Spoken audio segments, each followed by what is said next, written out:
pour que nous suiviez de partout. Nous voici encore une nouvelle fois dans notre nouveau numéro intitulé Les conseils ou les paroles d'un ancien dragueur. Comme d'habitude, à ma gauche, il y a notre conseiller, notre ancien dragueur que j'ai déjà surnommé John Wick. Et à ma droite, il y a monsieur, je lui laisse le temps, et c'est pas ça lui-même, parce que c'est pour la première fois qu'il nous rejoint dans notre émission. Pour adulte, bien sûr. Ok. Monsieur, comment vous appelez? Mon nom c'est Skyzer Kate. Skyzer Kate. Vous faites quoi de la vie? Je suis un musicien rappeur. Un musicien rappeur. Dans quel jeune? Oui. Vous êtes dans les ghettos ou bien vous êtes déjà sorti? Non. Pour l'instant, on a ghetto, on a limité. Ok, bienvenue à vous. L'émission a du sort. Mais pour rappeler les formalités, monsieur John Wick, monsieur Joël Arbilov. Ok. Oh, je vous salue aussi. Je te salue, Maître Gignas, porte-parole de l'amour et de love. Je suis heureux de venir aujourd'hui. J'espère qu'on va parler des choses sensibles. Des choses, moi je dirais même extrêmement sensibles. Parce que bon, le question nous est parvenu de partout. Le prochain numéro a été vraiment suivi de partout. Et les gens ont voulu savoir, si je fais directement dans mon question, comment on fait pour entrer dans un vie de couple? Ou comment maintenir son vie de couple, sa vie de couple? Bon, la question est simple. Comment entrer dans une vie de couple? Quand tu as un âge comme Kaiser, c'est impossible. Tu as l'âge de conneries. Mais quand tu commences à voir nos âges avec de zéro faute comme ça, sérieusement, c'est l'âge d'arrêter les conneries. Bon, si je peux dire ça en lingala, ce qui arrête, c'est les yeux. Dans les limites à la tala, tu t'arrêtes. Mais si au colis d'arayo, tu as faim. On a besoin de dire Kendo Dianayo, Vano Kimia. Mais si au moment que tu dis, on a besoin qu'on y a rasco vidéo pour moi chaque jour. Ah, là on peut parler d'être en couple. Tu as compris? Vous comprenez bien, à un certain âge, donc on peut dire de 15 à 25 ans, l'homme n'est pas encore prêt d'entrer dans le mariage. Si tu étais moine ou bien tu viens dans un collège, là tu peux être prêt. Pourtant, dans la magacité. Mais si tu viens dans un endroit où vraiment, au mona, tant qu'on compte sur le terrain, même quand tu veux rester l'entraînement, à la Nico, je vais me Kimi, tant qu'on compte sur le terrain, à qui peut jouer sur tes potos, kakabi. On peut parler de yeux. Quand on atteint peut-être des 30 jusqu'à 40 ou 50, c'est par là que Miss Tika a Mona. Mais non, Miss Mona réellement, parce que bon, comme je suis là, Miss Mona, ben si nos téléspectateurs étaient là, Miss Mona Bango. Mais c'est sûr que Miss Tika Mona réellement. Mais on m'a une question, Anna.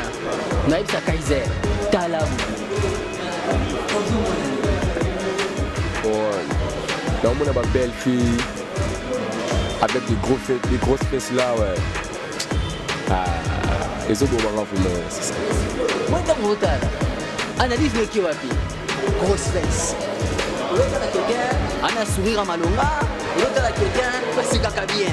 Donc, on est déjà pour me retourner. Pour ça, Olia. Il y a un peu de dans le tour du temps. Mais moi, je suis dit, la vie, elle a un beau sourire, elle a un beau temps. L'autre a changé ses cheveux. L'autre a une démarche un peu élégante. On a une attendu déjà. À partir de ce son là, il y a une attente là, on souhaite. Mais il y a déjà un aux allions à la Moukinanzala. Quand vous êtes à l'arabe, on peut se dévorer. Panthère noire, tchala. À cause de la terrain. Donc, si on comprend bien, à un certain âge, Misso, pour le yeux d'un homme ou d'une femme, cesse de trop regarder à gauche ou à droite pour se concentrer dans la vie de couple. Simplement. C'est l'âge de la fin. Sur l'âge de la fin, au commence à l'âge il y a pour se poser. C'est là que tu peux entrer en couple.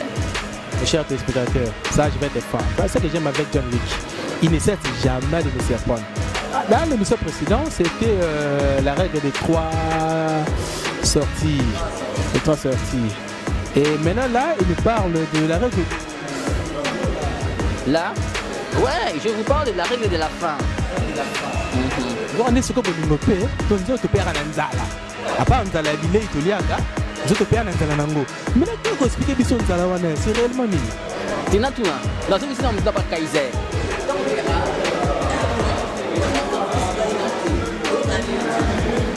parce que Santa le roi le mot bezani ngai pour aller la monde avec chaque jour et ça la ngamo papier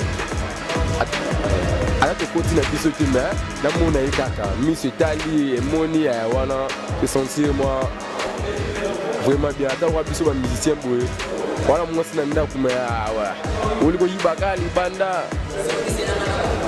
yo namoni ke Kaiser aza kobomba makambu akanisi awa toza na émission ya kobombaka on est dans l'émission polele on est émission de l'ancien dragueur babwakaka basekre to bomba te so beti un mois amoko za sango konzoto tanga nimisako na 5 heures yokanga makambu ya mystique eza bisa salawana tango salawana eza te potala kaye okolia bote te ok na chambre secret bobisi ba photographie ya binene babiloko wana yango bayokaka yango linzala so nano vina maîtrise ya nzala wana te papa vanda na banda na yo ata komi na 40 ans banda na yo oza nano jeune obeka makila nzoto etambola yango wana beka makila nzoto posa bafoto pasi à une autre question bamaloba bozobimisa nde ekoma bamisanga moko alobi koto ya tao tozokota na biso te namonaka ye naye koto oyo Mr John Wick Joël Arbilov alobi te eza banzala makila nzoto pardon bato totonga nano motu na biso ezalaki la vie d'un couple ça se passe comment? Bon, la vie d'un couple, d'abord dans un couple il faut d'abord premièrement qu'il y ait la communication. Beaucoup de yebana, beaucoup de yokana. Cette communication exacte, ça ne peut pas marcher. Deuxièmement, il y a le réseau Senga. Et Senga que vous avez physiquement compatible. Ça veut dire que vous avez totalement compatible. Je dis bien totalement compatible. Ce qui nous autres, nous avons compatibilité. Banda. Pour l'examen, on a tout le temps. Sikoyo, ndenge toyebake ndeko oyo to molinga mie to chéri aza compatible na ngai. Ndenge oyebake fumbo ekongi mungwa. Kasi ndenge moko. Nakuta na mwasi na nzela na tie litoyi na lingi na meki ye.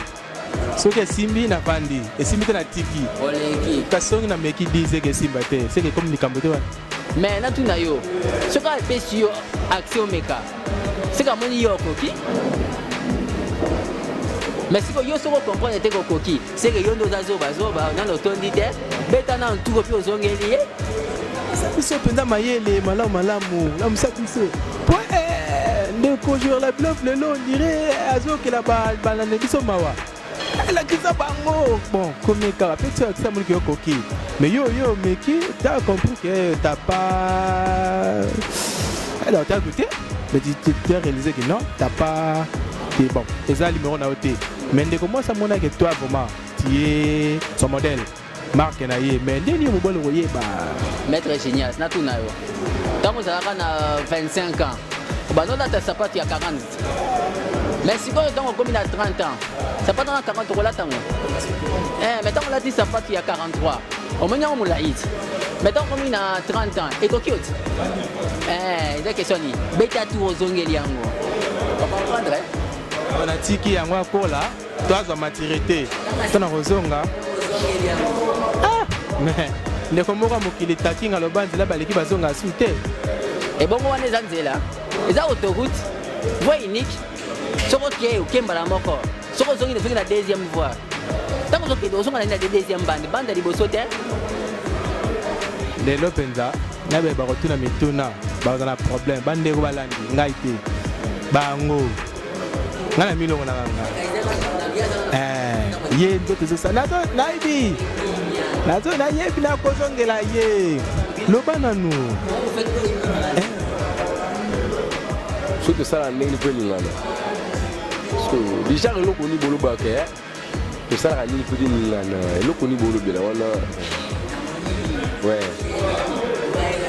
actuellement les ala kawana toleka le mo pe lingana senga moi tala ka mo sa simbio moi ba sensation mo za na nzoto ba ni yo biso ba mbali mo mbali to azola na ngai ayebi sensation to lobela moi ça simbio ça moi ça talento to sentir que non moi c'est les bena simbi ngai bande ko balandi ozomona yango génération et que tika ngana kata retraite na ngapo na zonga to chama pose moke bande ko balandi zangate bino nangai contre bango mais mutuna moko comme le biswawa ndeko moka lani maloba ya alanga nzembo skaza kent abina tuna mingi maître Joël Ardilov donc skaza lobi moi ça simbi bloc de teningane et rappeler le moment lobi sensation wana est-ce que na bomo ya couple sensation azolo bien est-ce mobali azana droit ko bakisa moi biloko moko ya ko melato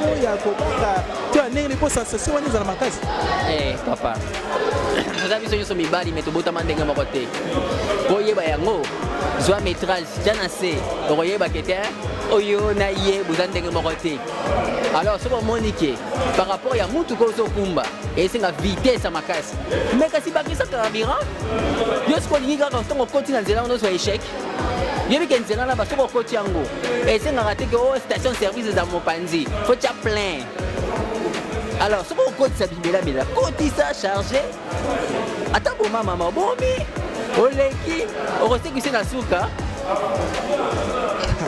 bande balandi dalo bangati bango boyo ka bino moko bozo mona bozo tala maka mutalo bini atabu mama boy mama otete sima ngati yi e bona wanga yi botala bango bomona bango batola nanzela bango ye ngati mais est-ce que